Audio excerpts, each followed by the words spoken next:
συγχωρηθήνε αυτής άμπλη μέλημα εκούσιοντε και ακούσιον, όπως Κύριος ο Θεός τάξει τας ψυχάς αυτών, ένθα οι δίκαιοι αναπαύονται. Αυτή την ιερή μέρα κάνετε το μεγάλο ταξίδι περισσότεροι από τα μακριά για να παραβρεθείτε στον ιστορικό χώρο της πλατείας της Αγίας Σοφίας, εδώ που υπάρχει το μνημείο του Δήμου Θεσσαλονίκης, για να τιμήσουμε όλοι μαζί αυτή τη μεγάλη μέρα. Σήμερα η πλατεία είναι κατάμεστη και το μήνυμα αυτό της πλατείας, όπως και το μεσημέρι στο Σύνταγμα στην Αθήνα, όπου η Παποντιακή Ομοσπονδία Ελλάδος με το σύνολο των 200 σωματείων Νοτιού Ελλάδος και Νήσων πραγματοποίησε μια πολύ μεγάλη εκδήλωση μπροστά στο μνημείο του αγνώστου στρατιώτου, όπου και φέτος αλλά και για πάντα οι αλλαγές των ευζώνων στην Πρωτική Φρουρά θα γίνονται με την τιμημένη φωτιά των ποντίων ανταρτών της Ζήτκα.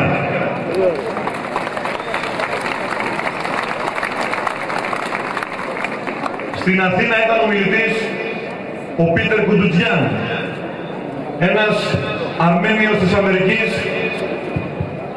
διότι εμείς πιστεύουμε ότι το ζήτημα αυτό είναι κυρίαρχα εθνικό ζήτημα και αφορά τη διεθνή αναγνώριση. Γι' αυτό πάντοτε, σχεδόν κάθε χρόνο, έχουμε ομιλητές πολύ σημαντικούς από τη διασπορά και το εξωτερικό.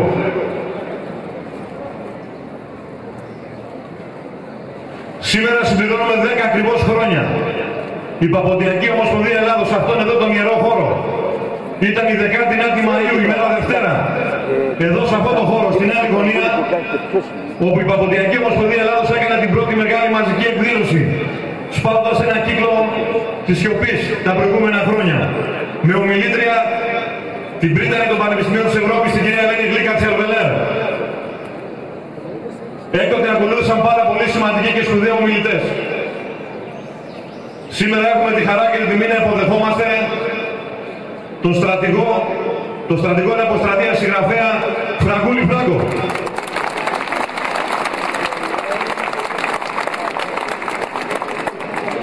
Σήμερα όμως είναι και μια ιδιαίτερη μέρα για τον πρόεδρό μας, τον καθηγητή ιατρικής, τον Γιώργο τον Μαργαρίδη, γιατί συμπληρώνει 10 χρόνια ακριβώς στο τιμόνι της Παποντιακής Ομοσπονδίας Ελλάδος.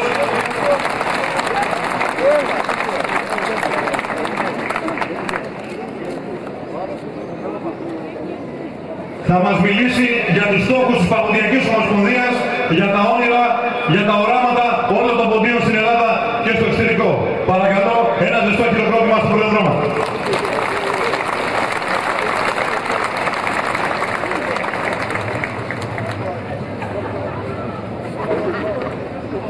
Πανσολογιότατε, επίσημοι προσκεκλημένοι, θα μου επιτρέψετε να αναφέρω έναν, διότι είστε πάρα πολλοί. Σας τιμώ όμως όλους σας για την παρουσία σας εδώ σήμερα, που μαζί μας θα τιμήσετε τη μνήμη των 353.000 νεκρών μας. Φίλες και φίλοι, ευαίσθητοι πατριώτες και πατριώτισσες, μαχητικοί νέοι και νέες των ποντιακών σωματείων, εκ μέρους του Διοικητικού Συμβουλίου της Παποντιακής Ομοσπονδίας Ελλάδος, σας ευχαριστώ για την ανταπόκρισή σας στο προσκλητήριο μνήμης τιμής και αγώνα. Η παρουσία σας και η αγωνιστική διάθεσή σας είναι η εγγύηση για την επιτυχία της μεγάλης προσπάθειας που όλοι μαζί ξεκινήσαμε. Σήμερα, 90 χρόνια μετά τη συνθήκη της Λοζάνης και τον αναγκαστικό ξεριζωμό των προγόνων μας από την ιστορική πατρίδα μας, τον Πόντο, η Τουρκία δυστυχώς συνεχίζει να αρνείται επίμονα να συμφιλειωθεί με την ιστορία της και επιδιώκει να την υπαγορεύσει και να την επιβάλλει διαστρεβλωμένη σύμφωνα με τις επιθυμίες της. Όχι μόνο αρνείται να αναγνωρίσει τις γενοκτονίες που διέπραξαν κατά το χριστιανικό πληθυσμό της Ανατολής οι Νεότουρκοι και το κεμαλικό καθεστώς, με θύματα βέβαια και τους 353.000 νεκρούς Έλληνες του Πόντου, αλλά συνεχίζει προκλητικά και μεθοδικά τη γενοκτονική πολιτική της εθνοκάρσασης με άλλα βέβαια μέσα. Στην προσπάθειά της να σβήσει κάθε του που συντηρεί την ιστορική μνήμη μας, συμβολίζει την ελληνικότητα και κρατά ζωντανή την ταυτότητά μας, έθεσε σε εφαρμογή σχέδιο μετατροπής των χριστιανικών ναών της περιοχής Σεντζανιά. Η Αγία Σοφία Τραπεζούντος, σύμβολο της αυτοκρατορίας των Κουμηνών και μνημείο του παγκόσμιου ελληνισμού, είναι ήδη στο στόχαστρο αυτής της πολιτικής. Με τις τάσεις αυτή η σημερινή Τουρκία παρατείνει και διευρύνει την ηθική εκκρεμότητα που δηλητηριάζει τις σχέσεις των δύο χωρών και εμποδίζει την επιδιωκόμενη ειλικρινή φιλία και συνεργασία των δύο λαών. Εμείς, οι άμεσοι απόγονοι των θυμάτων της γενοκτονίας, δεν επιτρέπεται να σιωπούμε και διαδηλώνουμε την αδιάλακτη αντίθεσή μας στις πολιτικές αυτές της σκόπιμης παραχάραξης και διαστρέβλωσης της ιστορίας σε βάρος της συλλογικής μνήμης. Ιερό προγονικό χρέος μας καλεί όχι μόνο να θυμόμαστε και να τιμούμε τα θύματα της γενοκτονίας, αλλά και να διεκδικούμε αγωνιστικά την ηθική καταδίκη των θητών και τη διεθνή αναγνώρισή της μέχρι τελική δικαίωση.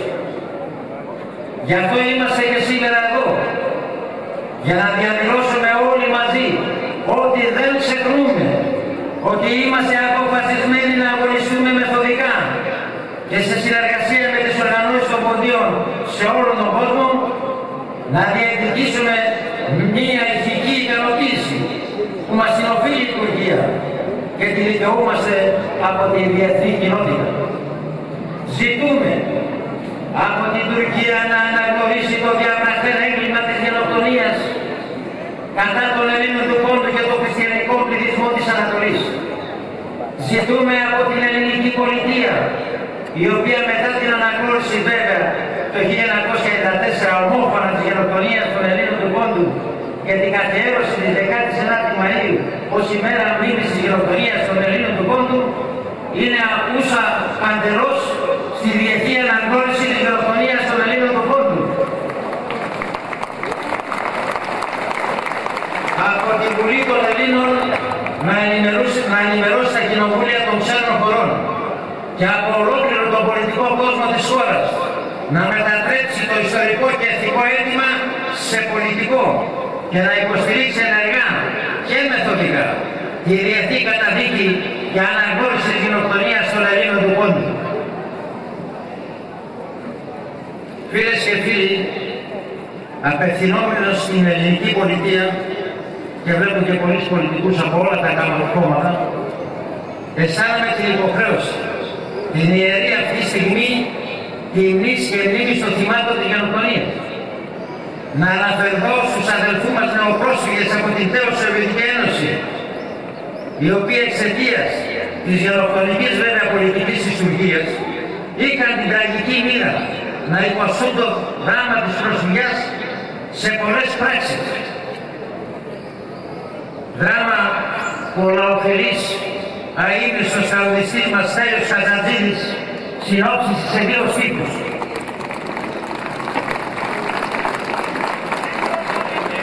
«Πέντε σπίτια έκλεισα κι ας όλα ξεσπιτούμε». Καλούμε λοιπόν την πολιτεία και τον πολιτικό σώμα της χώρας να δει ξανά τις συντάξεις των ανασφάλιστων υπερηλίκων προσφύγων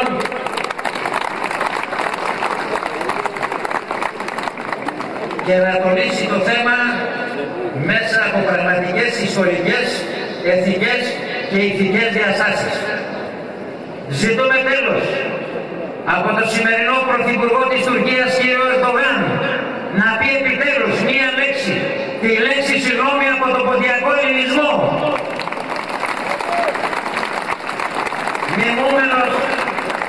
Μιμούμενος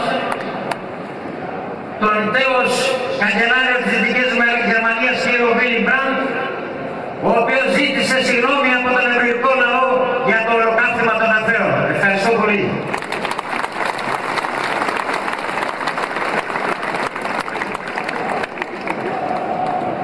Αφαιρώντας στην ουσία το δικαίωμα στην αξιοπρεπή διαβίωση στην πατρίδα Ελλάδα.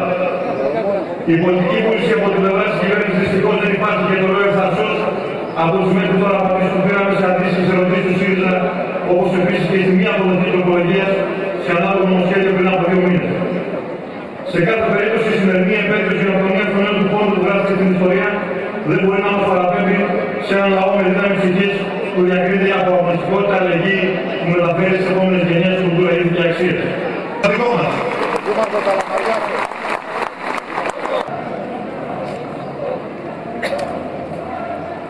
Άγιε Πατέρα, εκπρόσωπο του Παναγιωτάτου, κύριε Υπουργοί, κύριε Περιφερειάρχα, κύριε Δήμαρχε, κύριοι βουλευτές, επίσημοι προσκεκλημένοι, κυρίες και κύριοι. Σήμερα, 19 Μαΐου, η μέρα μνήμης για όλο τον ελληνικό λαό, είναι η αποφράση μέρα του ποντιακού ελληνισμού. Είναι η μέρα που ο Μουσταφά Κεμάλ, ο επανομαζόμενος Ατατούρκ, απολυμβάζεται στη Σαψούντα 19 Μαΐου 1919. Δήθεν για να ειρηνεύσει την περιοχή και αντί να προστατεύσει τους Έλληνες κατοίκους από την ορθοδοξή μανία των τσετών, συμμάχισε με αυτούς και τον υποκηρυτή τους το πάλωσμά του. Και με το σύνθημα «Η Τουρκία στους Τούρκους» έθεσε σε εφαρμογή το σχέδιο των Νεοτούρκων για την τελειωτική εξόντωση του ελληνισμού και του πληθυσμού σε όλο τον κόσμο, με θύματα 353.000 Έλληνες ποντίους. Το 1908 οι Νεότουρκοι, φορέας του παντουρκισμού με Γερμανούς συμβούλους, αναλαμβάνουν την εξόντωση των Ελλήνων και των Αρμενίων. Μόνο όσοι αλλαξοπιστούν και προσαρμόζονται στη νέα τάξη πραγμάτων, μόνο αυτοί έχουν δικαίωμα ζωής. Έτσι, οι αγροτικοί πληθυσμοί υποφέρουν από αβάστακτες προλογίες και γίνονται μουσουλμάνοι για της βίας για να σώσουν τη ζωή τους. Το Οκτώβριο του 1911, εδώ στη Θεσσαλονίκη, οι Νεότουρκοι, ως κυβέρνηση πλέον της Οθωμανικής Αυτοκρατορίας, αποφάσισαν στο συνέδριό τους την εξόντωση των μη μουσουλμανικών εθνοτήτων και τη βίαιη τουρκοποίηση των πολυεθνικής καταγωγής μουσουλμανικών πληθυσμών. Στην απόφαση τους αναφέρεται επακριβώς ότι η Τουρκία πρέπει να γίνει μωαμεθανική χώρα, όπου η μωαμεθανική θρησκεία και οι μωαμεθανικές αντιλήψεις θα κυριαρχούν και κάθε άλλη θρησκευτική προπαγάνδα θα καταπίπτεται. Αργά ή γρήγορα θα πρέπει να πραγματοποιηθεί η πλήρης οθωμανοποίηση όλων των υπηκόων της Τουρκίας. Και είναι ολοκάθαρο ότι αυτό δεν μπορεί να γίνει με την πειθό. Άρα πρέπει να χρησιμοποιηθεί ένοπλη βία. Η μουσουλμανική κυριαρχία είναι αναπόφευκτη και μόνο στους μουσουλμανικούς θεσμούς και παραδόσεις οφείλεται σεβασμός. Το δικαίωμα των άλλων εθνοτήτων να έχουν δικές τους οργανώσεις θα πρέπει να αποκλειστεί. Κάθε μορφή αποκέντρωσης και αυτοδιοίκησης θα θεωρείται προδοσία προς την τουρκική αυτοκρατορία. Η επικράτηση της τουρκικής γλώσσας αποτελεί ένα από τα βασικά μέσα για τη διατήρηση της μουσουλμανικής κυριαρχίας. Έτσι λοιπόν ξεκίνησε η γενοκτονία των Αρμενίων, των Ελλήνων του Πόντου, των Ελλήνων της Μικράς Ασίας και της Θράκης, των Ασσυρίων και όλων των άλλων χριστιανικών πληθυσμών. Με έμπνευση του Γερμανού συνταγματάρχου Όθον Λίμαν Φον Σάντερς, που είχε αναλάβει στρατιωτικός σύμβουλος και απόρριτος και αργότερα προήθησε στρατηγό και κατέστη αντιστράτηγος του στρατού της Οθωμανικής Αυτοκρατορίας κατά το Πρώτο Παγκόσμιο Πόλεμο, ο οποίος μάλιστα τιμήθηκε για τις υπηρεσίες του και από το Σουλτανάτο με τον τίτλο του Πασά, δηλαδή του στρατηγού. Πρότεινε αυτός λοιπόν εξοδοστικές, ναζιστικές συνθήκες στους νεότουρκους και τους διαβεβαίνει ότι επιβάλλεται για λόγους ασφαλείας η απομάκρυνση από τα παράλια των Ελλήνων και των άλλων χριστιανικών λαών.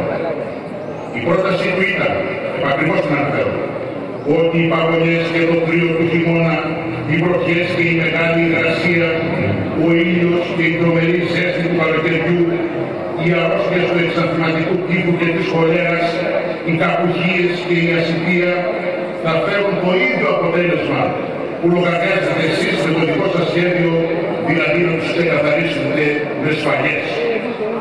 Με το σύστημα που σας προτείνω, ο θάνατός τους είναι βέβαιος. Αλλά πριν πεθάνουν, θα μας προσφέρουν τις πολύτιμες για το έθνος σας υπηρεσίες τους. Επιπλέον, οι γυναίκες τους δεν θα γεννούν. Και έτσι θα λυθεί το δημογραφικό σας πρόβλημα. Ενώ η μισητή και άτιμη αυτή ράτσα θα ξεκλειστεί και θα καθεί για πάντα μέσα σε μια γενιά. Και εσείς θα αποκτήσετε μια συμπαγή τουρκική ομογένεια που θα δώσετε στο έθνος σας μια νέα δύναμη, είτε την ομοιογένεια. Και μην ξεχνάτε βέβαια τις περιουσίες και τα κτήματα που θα αφήσουν οι Ιουνάνοι, δηλαδή οι Έλληνες, οι Ιόνες, μετά το χαμό τους, που θα περάσουν στο δημόσιο, δηλαδή σε όλους εσάς. Οι Τούρκοι στρατολόγησαν τον μη στρατευμένο αντρικό πληθυσμό των Ελληνοορθοδόξων του Πόντου, της Μικράς Ασίας και της Θράκης, εκτός από τους γέρους, τους πολύ άρρωστους και τα μικρά παιδιά. Και τους έστειλαν σε στρατόπεδα εργασίας, τα περίφημα αμελέτα βούλου, διασκορπισμένα σε όλη τη χώρα, σε απομακρυσμένες βέβαια από τις εστίες τους περιοχές. Εκεί τους ανάγκαζαν να σπάσουν πέτρες 12 ώρες την ημέρα, να φτιάχνουν στρατιωτικούς δρόμους, να τρώνε την περίσσευα από τα ζώα. Το άλεθα και το μοίρασαν στο συσίδιο σαν φόρμες ψωμιού και να κοιμούνται χειμώνα καλοκαίρι στο ύπνο. Το 1914 ο πληθυσμός άνω και κάτω από μισού, 37 χωριά, υπολογίζονταν σε 20.000. Όταν τέλειωσε το κατόρθωμά τους, είχε απομείνει το 1 τρίτο. Σε εκείνα τα χωριά λοιπόν στον πόλεμο του 14-18 θα δημιουργεί και θα δράσει ένα Αντάρτικο, καταπληκτικό αν λογαριάσει κάποιος τις δυσκολίες.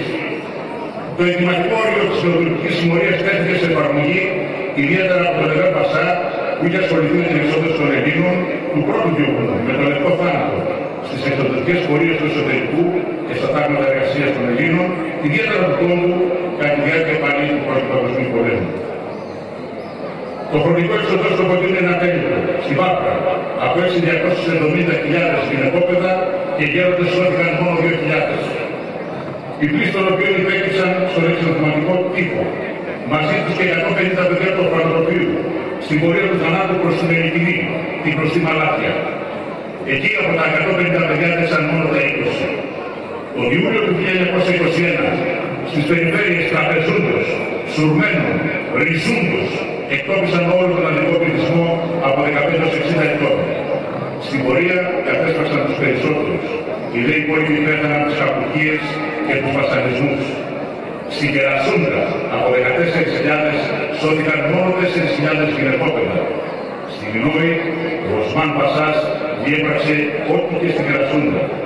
Στη Σατσούντα ξεγυρίστηκαν όλοι οι Έλληνες με τις τραγικές πορείες θανάτου. Ενδεικτικά αναφέρονται τα παρακάτω παραδείγματα.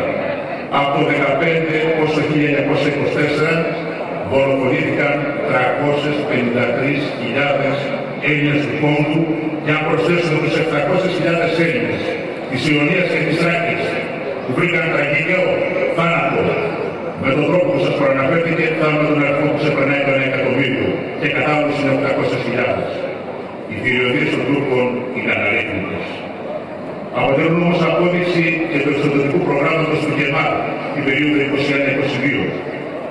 Στέκουμε βουβός και διακατέχουμε από ιερή συγκίνηση απέναντι σε όλη αντιπροσωπεύει για την ελληνική του συνείδηση η θυσία τούτων των Ελλήνων. Στα βάθη της αριθμόνης κοιτίδας του ελληνισμού μας, της γης του Πόντου. Γι' αυτό αναφέρθηκαν γραμματικά και όχι με λεπτομέρειες. Μαρτυρίες εκείνες που καταγράφουν ιστορικοί και οι οποίες χρησιμοποιούν ως τεκμήρια, ως η γενοκτονία πραγματικά διαπράκτηκε. θεώρησα πως πιο αναγκαίο είναι να σας πείσω πως ό,τι αφήνουμε πίσω μας ξεχνιέται μέσα στην αχλή του χρόνου και πως πρέπει συνειδητά να περάσουμε στα παιδιά μας τη μνήμη της γενοκτονίας αυτής για να ενδυναμώσουν τον πατριωτισμό τους και να είναι περήφανοι ως Έλληνες για την εθνική τους καταγωγή. Γιατί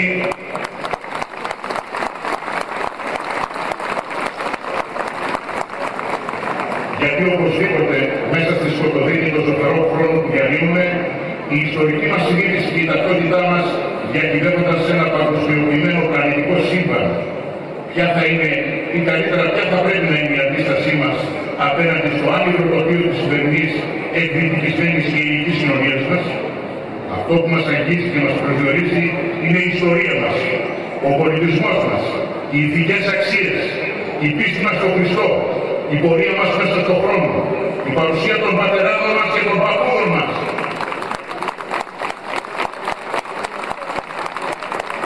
Και παραλαμβάνω για τους πατεράδες και τους παππούδες μας, διότι αυτοί κράτησαν ζωντανή τη δάτα του ελληνισμού όπου και αν κατοικούσαν. Διότι πολλοί παρά τη θέλησή τους εξωστρακίστηκαν στα πέρατα της Οικουμένης.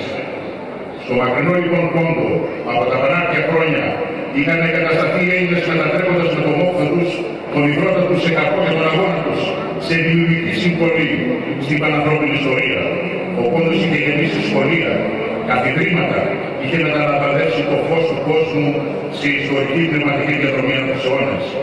Φως εκφωτός, ανέστερο φως, είχε πλαστεί επίτηδες για να καταβγάζει την πορεία της ανθρωπότητας προς τα μπρος.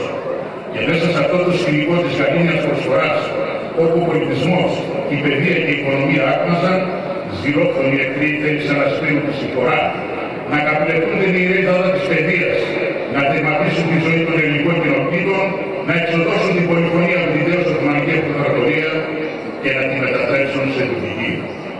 Το σχέδιο εξοδόσεως του ελληνικού του Πόντου υλοποιήθηκε σε διάφορες φάσεις, από το 1914 έως το 1923.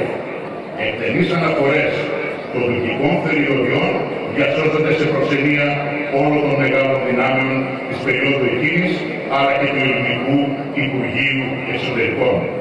Πολλές στήλες του πρωτογενούς υλικού εφημερίδων ή περιοδικών αναφέρονται στα θύματα της θηριωδίας των Τούρκων, όπως για παράδειγμα στην εφημερίδα της Τραπεζούντος Εποχή της περίοδου 1919-1921. Η δικαίωση ενός μέρους των εθνικών διακριτήσεων του αλήθινου ελληνισμού σε βάρος της Οθωμανικής Αυτοκρατορίας, η οποία επιτέχθηκε φυσικά με τη συνθήκη του Λονδίνου μετά τους Βαλκανικούς πολέμους στις 30 Μαΐου του 1913, έγινε δυστυχώς αιτία να ξεκινήσει σε βάρος τους ένας ακήρυκτος οικονομικός πόλεμος. Η προσπάθεια για την βίαιη κατάσταση των πρώτων μουσουλμάνων προσφύγων από τη Μακεδονία ήταν η δεύτερη φάση αυτού του διωγμού και υποχρέωναν τους Έλληνες να εγκαταλείπουν τα σπίτια και τις περιουσίες τους.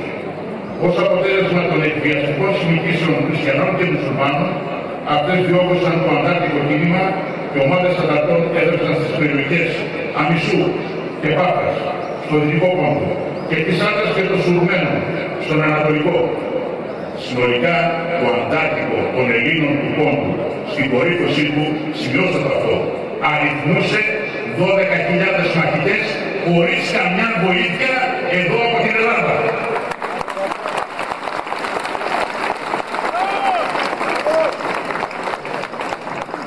Όταν δόθηκε το σήμα λοιπόν από την Οθωμανική διοίκηση, η Λέλαπα εξαπλώθηκε και αστραπία με ταχύτητα παρέσυρε στην Ευστιακή Ελλάδα τα πάντα.